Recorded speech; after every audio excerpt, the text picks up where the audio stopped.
I mean, you said it. It was the symbolism of the colors. I mean, Leslie was in all white and Professor Fate's all in black, and so they put... She's the pop of color. She is the pop of color. Yeah. Pop of feminism. Pop of feminism. Ooh, pop of feminism. I like it. Band name. I would definitely be in that. Would I be in that band, or would I go see that band play? Both. Yeah, I could see that being both. In a world. In a world. In a world. Where tomorrow's blockbusters reign. And yesterday's classics are forgotten. 3 women intend to remember. Hey everyone, welcome to Millennials in the Movie House, the podcast where 3 friends watch older movies and review them from our modern everyday perspectives. I'm Betsy. I'm Tracy. And I'm Serena. And today we are talking about The Great Race, 1965, written by Arthur A. Ross and Blake Edwards and directed by Blake Edwards, starring Tony Curtis, Jack Lemmon, Natalie Wood, and Peter Falk. So, before we jump into a synopsis, I just want to give a little background on why we chose this movie. Oh, yeah. Oh, here we go. Because many did you know? Way back before this whole thing was a twinkle in our eye. Yes, the very, very, very first movie. What was that, April of 2018? Oh my God, that was so long ago. It was like a million years ago. Oh this was the very first movie we decided to review. And we did record a review for it, but it was horrible audio. So we scrapped it and created a new first episode. With Mata Hari. Oh, yeah. That's right. Yeah. That's why Mata Hari always felt like the second episode to me, because it actually, in fact, was. Yeah, and that's why, like, I think if you go back and listen to Mata Hari, we're like, oh, yeah, like last time or something like that. Or it doesn't sound like there was no last time. That was a figment of your imagination. But now we can reveal that there was a last time. Yeah, everybody knows. Yes. So this is a second watch for all of us. And we're gonna, that said, I remember nothing about the review from 3 years ago. So I remembered some. I didn't remember. I started very little about even the movie. Isn't that bad? That's bad. As I started, I want to say 30 minutes in or so, I was like, oh yeah, this movie. And somebody got me my brandy. That fucking guy. I think that also has made it into several of our things. So this is why we say oh my God. That is what, this movie is why we say the brandy. Big reveal.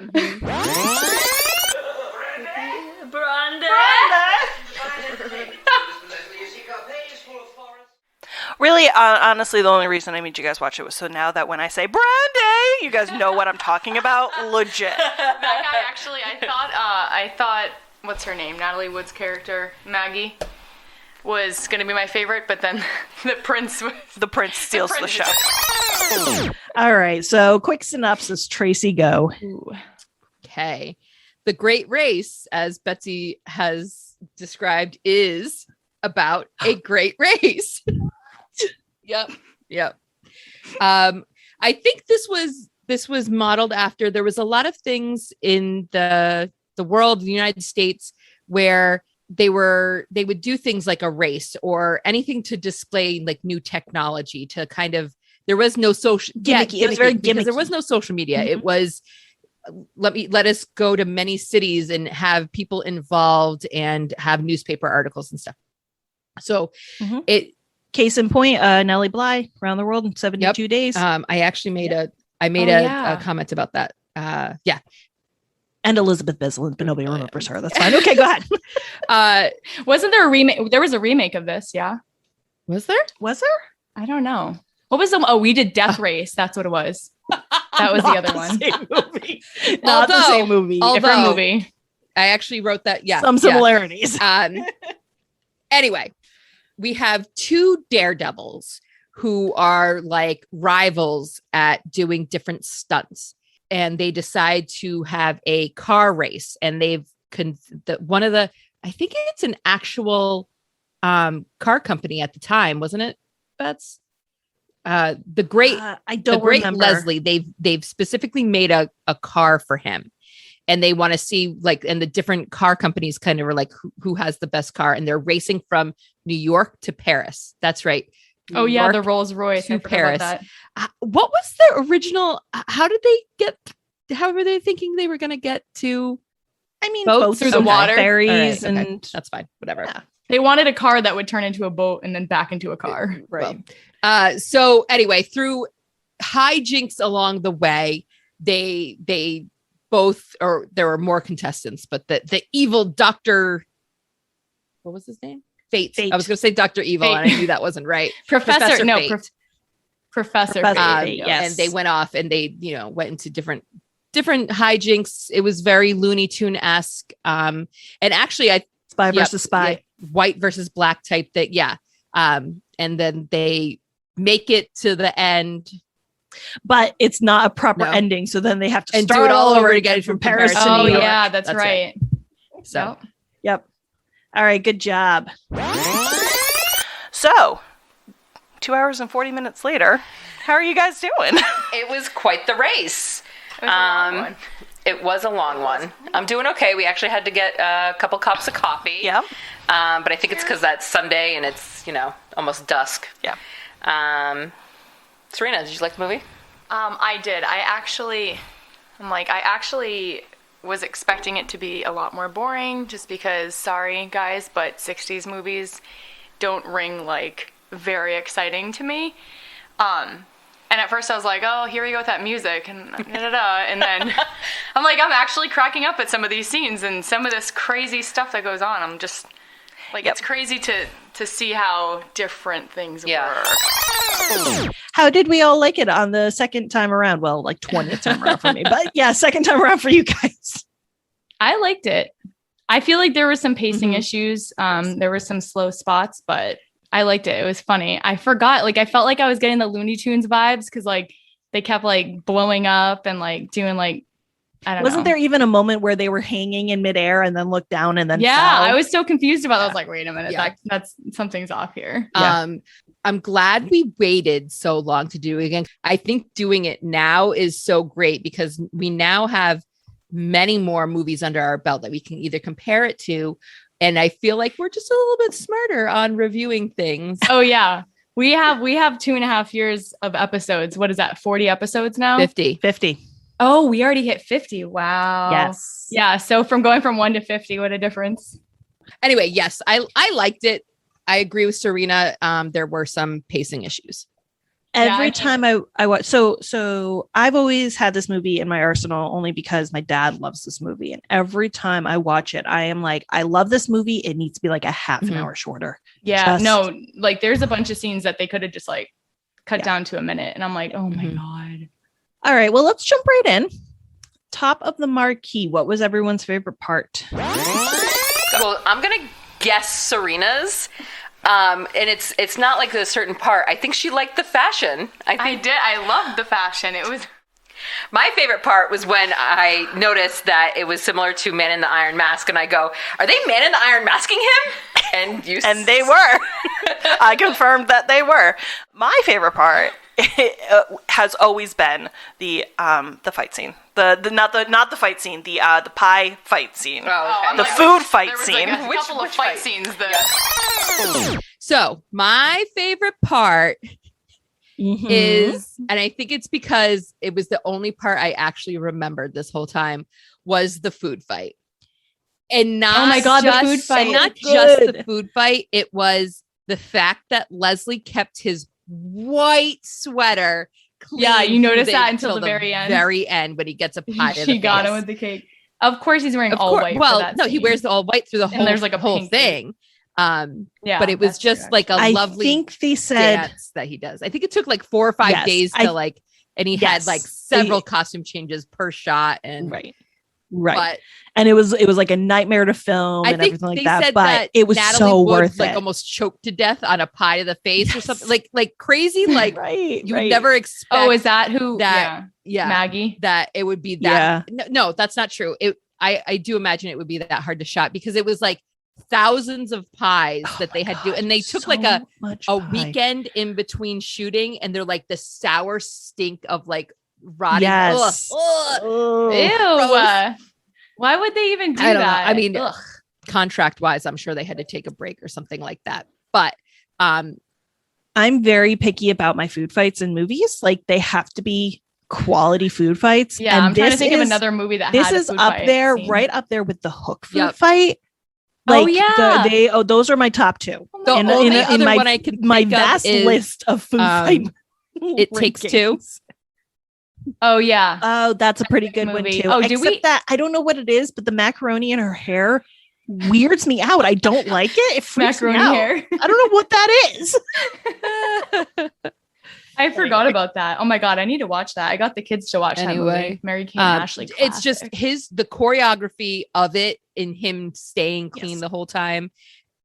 Anyway. and and wearing white, white. Iconic.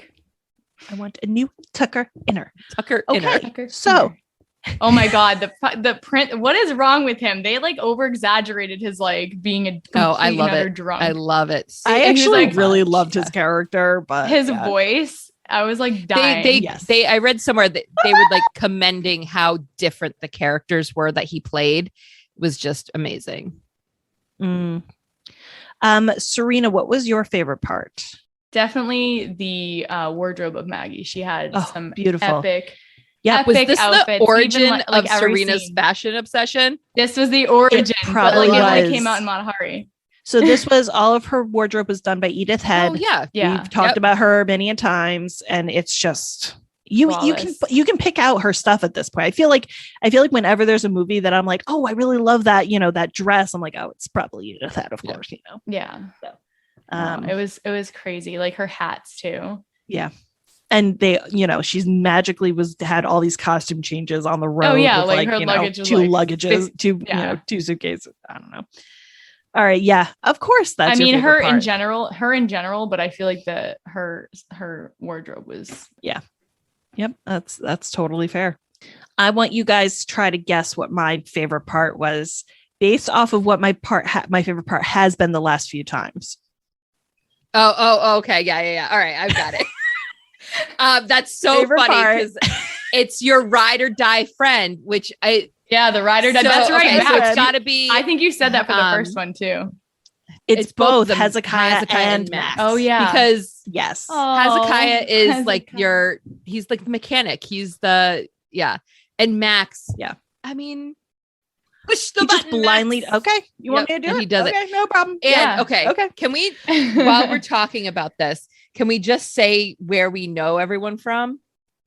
Yeah, I'm trying to remember where he's Tony- from. Well, so Max, every single time I watch this movie, I forget Peter Yeah. Falk is in this every single time, and I'm like, Who's that? yes, Which it's one's Peter that? Falk. Max. Oh, So okay. I don't think Go I ahead. realized it, or maybe I did, but I had a hard time seeing him because he was so young in it. That he's the grandfather from Princess Bride. Right. He's also Columbo. Yeah, I mean he's in other things, but that's what I know. Wait, hold on. Wait, who was he in Princess Bride? The grandfather grandfather. who's reading the story. Whoa. Yeah.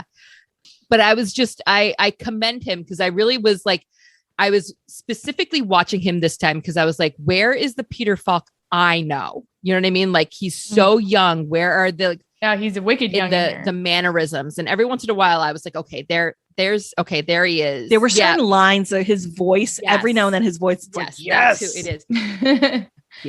Good He is job, one of those professional work. actors that I feel like he is an extremely, extremely talented actor who kind of chose the fun roles a little yes. bit. Oh my god, was he the Because Brendan Fraser of the Yeah. original Brendan Fraser. Because I've definitely seen him in like deep, like dramatic character studies, and he's phenomenal. But he only has a couple of those. He doesn't do a lot of those. So. might as well have fun with it. All right. And how many movies did he Yeah. do in the 60s and 70s? Right. That's a good question, actually. I mean, he wasn't a household name when he did this movie. Definitely, I think he was Yeah. very young for this movie. Was it a breakout film? I don't know if it was a breakout film. I'm sure he already was somewhat established as a character actor of some sort, but I don't know. I haven't done that research. But can we quickly? Tony Curtis and Jack Lemmon was in Some Like It Hot with Some Like It Marilyn Hot. Monroe. Natalie Mhm. Wood, Miracle on 34th Street, Gypsy. Oh, yeah. That's all. I just wanted to throw Gypsy. those in there. I loved her character. She was so funny. I feel like Natalie Wood is one of those people who like everyone knows her for something different because I feel like most people think of West Side Yep. Story. I don't like that movie. So it's, and it's not just her. I just don't like that. Anyway. Yeah. I just Yeah. like looked at my notes and was like, oh, I wanted to say this. Speaking of it being our first movie and Mhm. looking back at it now, the opening credits really truly right. brought me back to the origin of us, because I think Yes. they really tried to make it, because it was made in the 50s, right? It's made Oh, in sorry, the 60s, Yeah. but it's supposed to take place in the 19 Yes. teens. Yeah. So, right before, yeah. and one of the first, like, because they were, it was the opening credits, and they have "Ladies, please remove your hats." I And saw that. I was like, yeah. yes, and it took me back, or what I imagine it would be back, watching a movie like this in the theaters way back when, and it was just yeah. That's what I was So I thinking, just yeah. wanted to say that it really, like, I was like, okay, here's us. Really, our origins is right here in these opening credits. So, All right, guys, let's move on to Wheel of Questions. Wheel Oh, question. question. We're never gonna get it right. Never. Guys, guys. We're gonna be famous. If we were anyone in this movie, who would we be? I'm gonna go Okay. first because I think you guys may have struggled a little bit. I struggled with a this. little bit, except for you, Bets. I knew exactly who you were. Oh, okay, Ooh. fair. I'm curious. She was the I first one I picked for. I'm Hezekiah and Tracy is Max. Yeah, you're Hezekiah. That's who you are. That's who you are. So we're the same people, but for opposite teams. I love it. but opposite. And then Serena, I don't think you're prepared for this answer, and it is not an insult, but you are Crown Prince Frederick. How do you pronounce his name? I want to say Humperdinck. but- Brandy. Brandy. Listen, this guy was going to have a good time. Does not matter where he is, what he's Who doing. he's being kidnapped by. Okay, great. Somebody give me a drink. No problem. Yeah. He is here for a good time. All right. Who's next? I'll go. Okay. As we already know, Betsy, you're Hezekiah. I'm Hezekiah.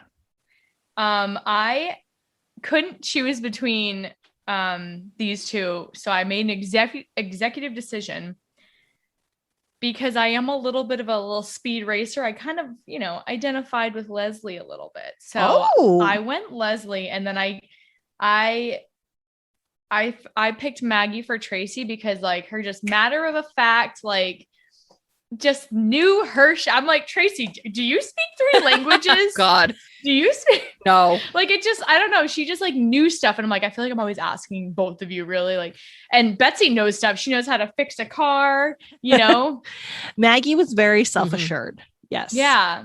Yes. I get that. I get self-assurance vibes from both of you. But anyways, I just, for whatever reason, like, I just went straight for the kill with Betsy. I was like, yep, Hezekiah. Yeah.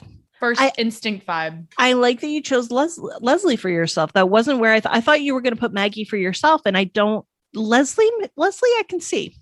Yeah. I mean, he's definitely, like, calmer than I am. But, I mean, I loved Maggie, and I would definitely, like, enjoy being her character, but I was like, you know what? That's I'm feeling Leslie. Good. I like it love too. I like love it too. Okay, right, Tracy. I Leslie's here. didn't pick main characters. I don't know why. I wanted, like, That's fair. those side characters, because those are my favorite characters anyway. Always. Betsy, you are Hester. She is Who's that? the newspaper man's wife. The wife. Yes. Oh my God. So yes. she Yes. is the suffragette whose Yep. husband is running the newspaper. But as soon as the husband, like, is, I think they call them Happy Acres or something. I think that was, like, code for he's having a mental breakdown. Mental Yeah. institution. So Yeah. she's like, now, I must have missed now that. I'm in charge. Because not only that, but, like, when she wasn't in charge, she was in charge, because she was like, no, you're going to give this woman a car. She's going to race, and I'm going to be a suffragette. And I don't care how big of a man you are.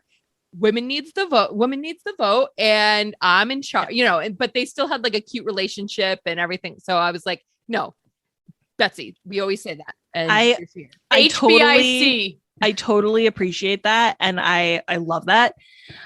That is because this movie's portrayal of suffragettes is something I can handle. Actual suffrage, imagine being a suffragette around that time. Like, that is terrifying to actually think of. Like, the reality of it is this is a very Hollywoodized, comedy-ized portrayal of suffragism. Yeah. But just wanted to make that note. But I was trying to figure out why they use that term. And I remember learning about that in history. I remember learning the term. I mean, and I'm like, why? It's something that I feel like I barely learned about it in school. Actually, I really didn't. And it wasn't until I decided that I wanted to go track down documentaries and movies about it that I kind of learned about it. There are some great documentaries out there about the suffragette movement, by the way. And side note, speaking of movies to recommend, Iron Jawed Angels starring Hilary Swank. It doesn't shy away because like they had to deal with like imprisonment and force feeding and like, you know, they would get beat up and, you know, all this crazy stuff. So what's the name of that movie again? Iron Jawed Angels. Thanks. Anyway. Yep. Okay. So that's Betsy. Serena, I had a hard time picking you, but I was like, all right, who's a good side character that I really enjoyed? And I think her name is Lily. She was the girl on the moon. She was the singer swinging on the moon. So she was the one with the outlaw boyfriend, but that she socked him in the nose at the end. And I loved her and Natalie Wood's Maggie. They kind of like were pitting heads, and she would like that whole thing. And then of course Maggie does hit her, but it's I don't know. Anyway, I think it's fun. It's fun. I think her name's Lily. Lily. I think you're right. Yes. So that's who I picked for Serena, and that's a good one. I liked her outfit, and I knew Serena as well about the outfit. So yeah. No, she was funny, and I definitely, she wasn't what I was expecting when I first saw her. So, you know how I am the one who usually talks about the kisses? There are good kisses, and then there are bad kisses. I'm sorry. So I cast myself as the second kiss, not the act of I know exactly which one you're talking about. Kiss it at the very beginning of the movie when they're like they're dragging him. Oh, the first upside down Spiderman kiss.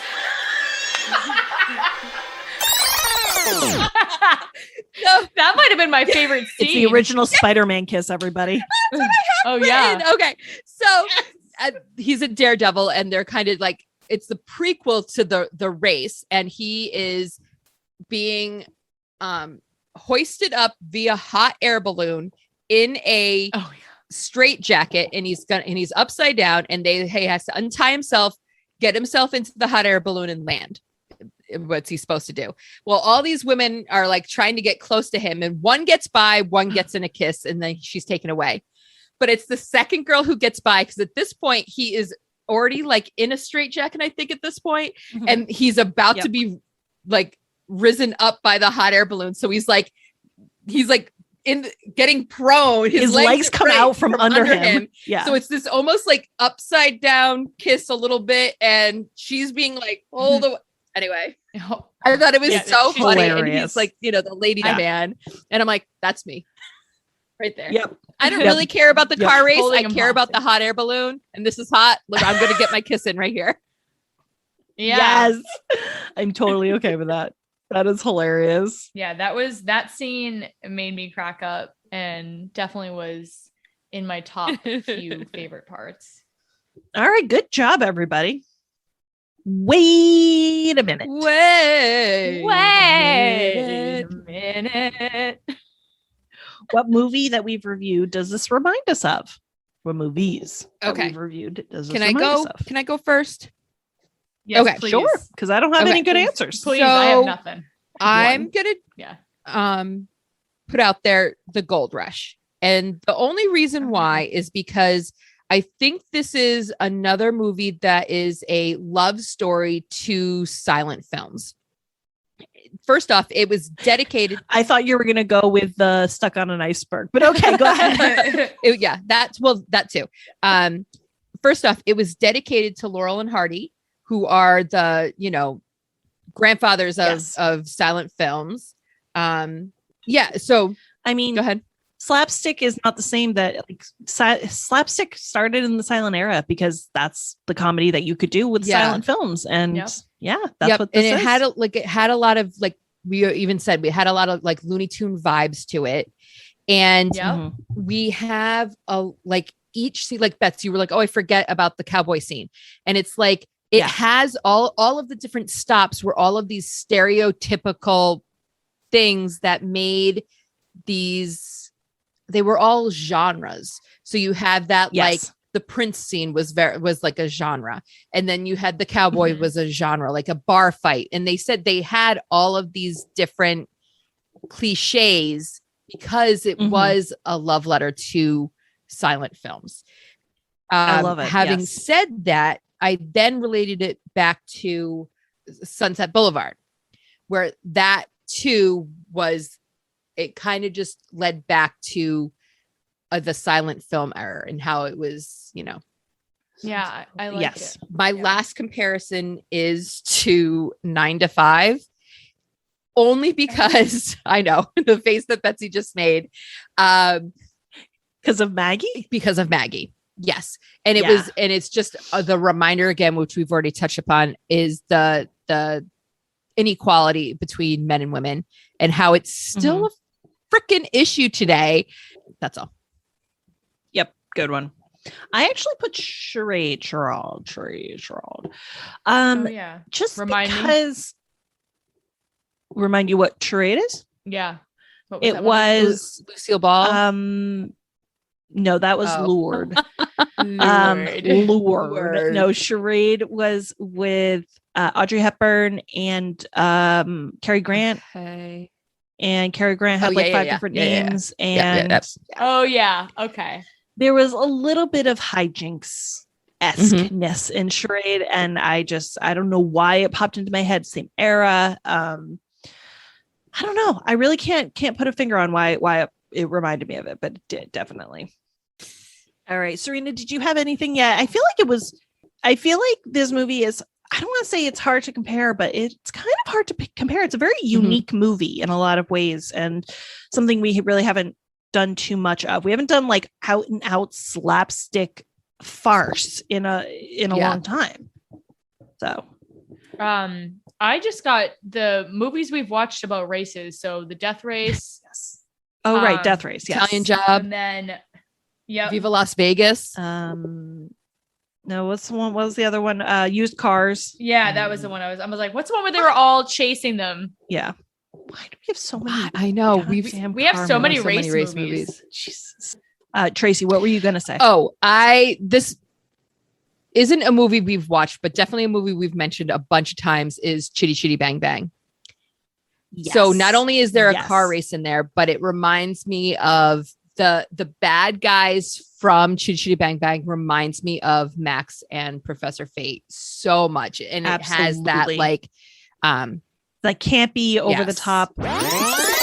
So I said if Chitty Chitty Bang Bang and the 60s Batman had a baby, it would be this. Because, every time somebody punched somebody, I wanted like Biff or Oof to be on the screen. Yes. So it had that feel to it. And it's 60s doing 20s, or I think Chitty Chitty Bang Bang was like technically a period piece from when it was done.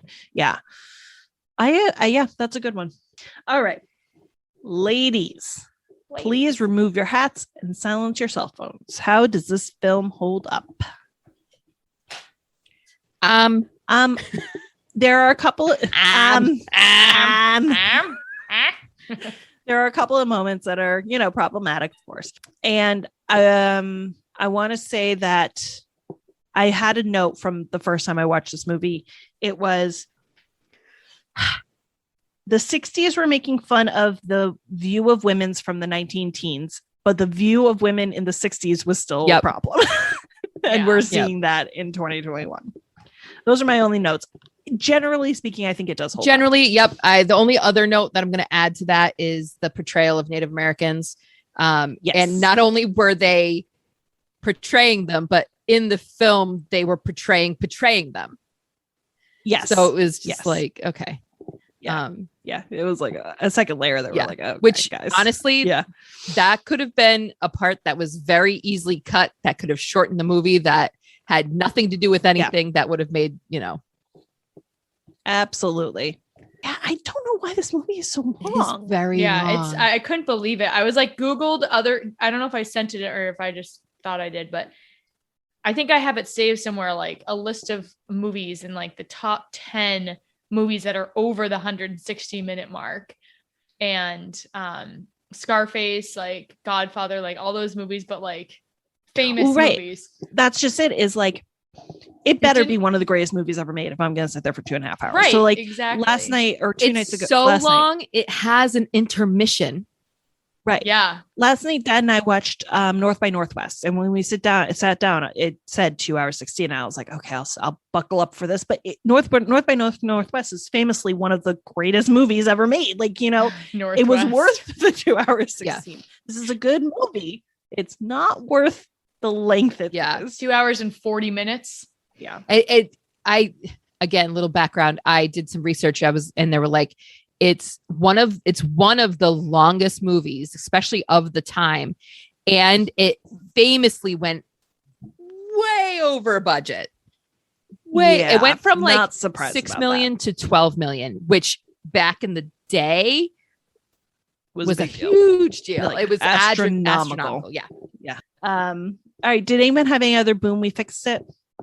Just shorten that crap up. Yeah, I was gonna say tighten it up. Tighten it up a bit, guys. Yeah, a little bit. All right. Notes roundups. One of my favorite character quirks about Leslie is his pronunciation of some words. And I don't know if it was purposeful or what, but Mercedes automobile. It was automobile. I loved that. I always loved that. He reminded me of someone, and I watched this entire movie trying to think of who he reminded me of, and I couldn't come up with it. I always think his voice reminds me kind of Cary Grant. Yeah, maybe he just has that like vibe, classic, and he's he's like the comedic side of Cary Grant, kind of. Yeah. I kept trying to think. I wanted to say John Hamm, but that's not right. And then I was trying to think of, he kind of looks a little bit like the guy from Bewitched. The first husband. Darren? First Darren. Just a little bit. And I'm like, no, but that's not it either. And I couldn't. And I'm like, maybe he just reminds me of him because he has a famous face. You know what I mean? You know what? Oh my God. You know what most millennials know him from? Oh my God. No. Are you ready for this? Oh. Clueless. Oh my God. They are watching Spartacus. I'm not kidding. I know you're not kidding. That's why I'm millennial, like, oh my God. Guys, he was in Clueless. Hilarious. He kind of had do you guys remember that opening scene for Viva Las Vegas? Viva Las Vegas. Yeah, the opening scene. The opening, I think it's the scene when Elvis steps on and he's in and this guy has some of those vibes. Oh yeah, he has a grand entrance vibe. And like very like, like great posture. Just he had swag. Yeah. I mean, that's Tony Curtis in that show. And to a point where it has an overture when you were saying like, and I feel like Viva Las Vegas kind of have an overture too at the very beginning. First off, I just want to say that I love overtures and like an overture. It's like the beginning music. And with like Broadway musicals, it's usually just bits and pieces of all the musicals, all of the songs that they're going to do.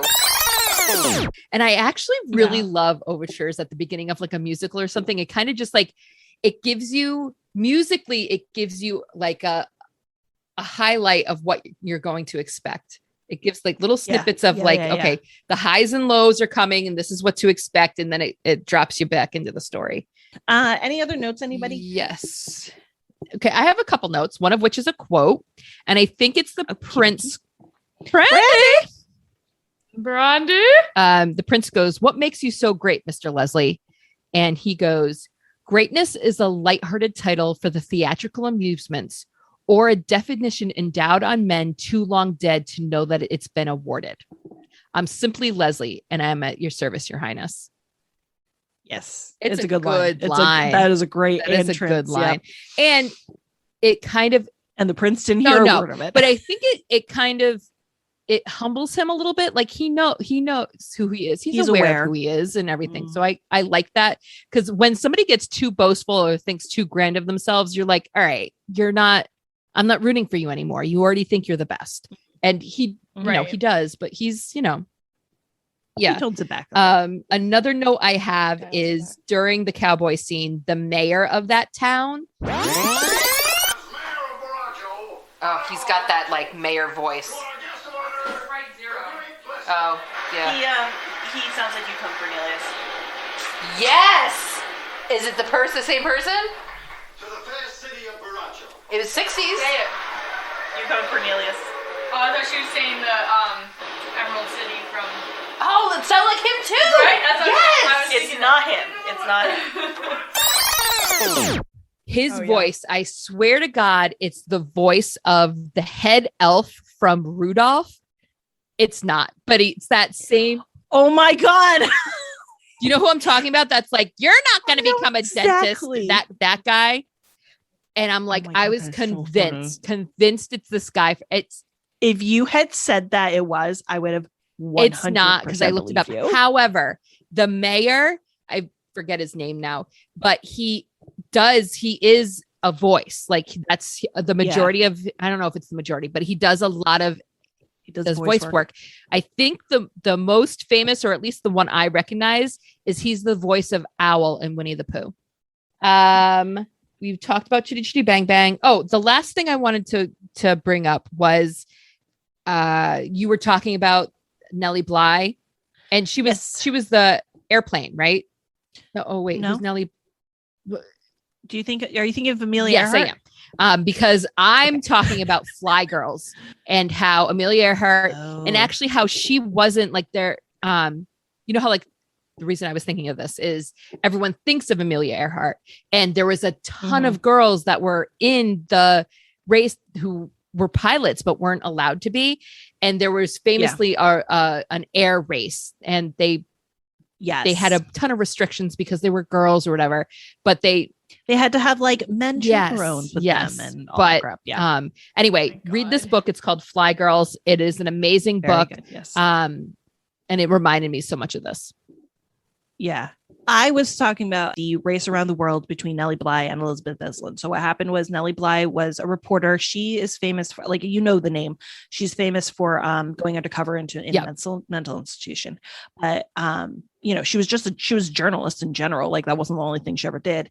And she convinced her boss to let her do a trip around the world, and to prove that she can, like, you are able to travel around the world. It's a possibility.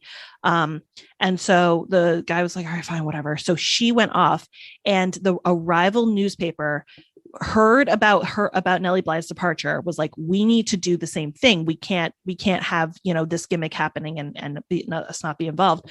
So their only female reporter or correspondent or whoever was there. She did the book reviews for their newspaper, Elizabeth Bisland, and they called her up and was like, you need to get on a boat in the next 12 hours and you need to like do this race. It wasn't a race until Elizabeth Bisland was like, all right, I love fine, this so much. too. I need to read this book. And so it's a fascinating book, and they are the two, Nellie Bly and Elizabeth Bisland are two completely different type of women doing this.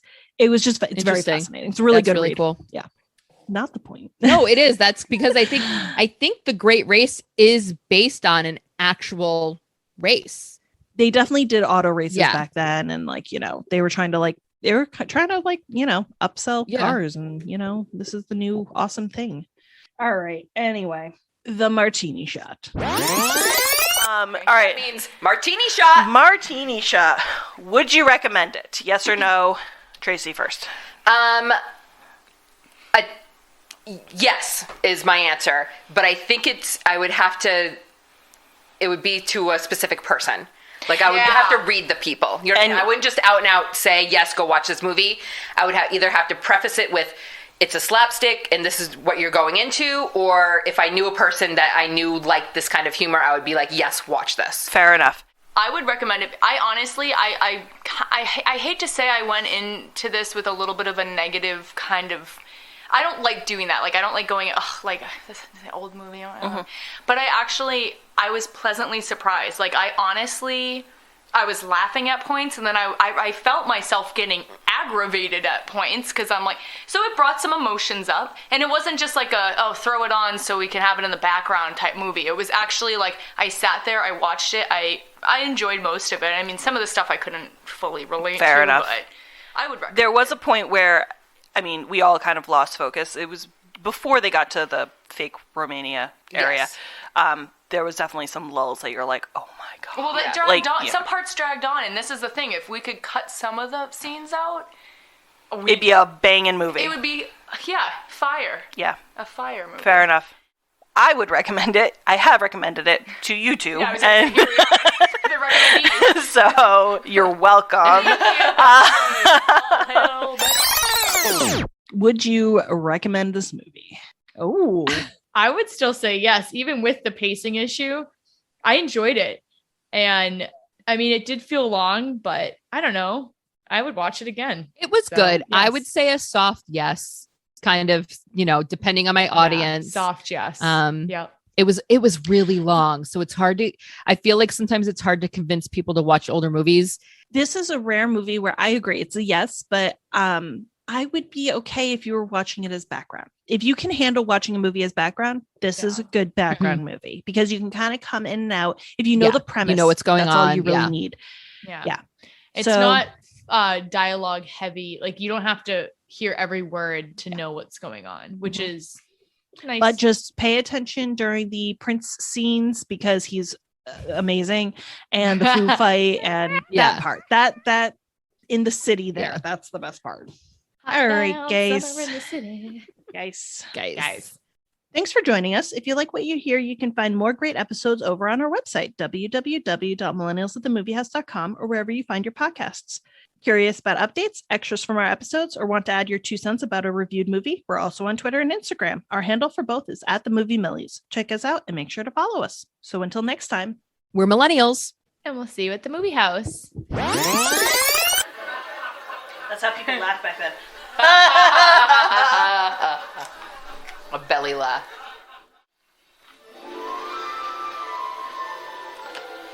This is a pre-text message. I'll pigeon you. I'll tweet you. Tweet you. Damn it, I missed it. That was good.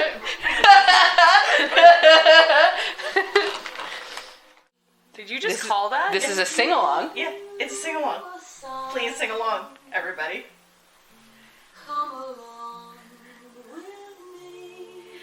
To the sweet heart tree. Do you know the song? No. Oh, I nailed it. To mine. She looks flawless after a cake fight. Right, sweetheart. I feel like once we establish ourselves a little bit more and can forgive the poor quality of the audio, Wonderful. then we will air it. But until then, But until then, Greta Garbo is probably crying.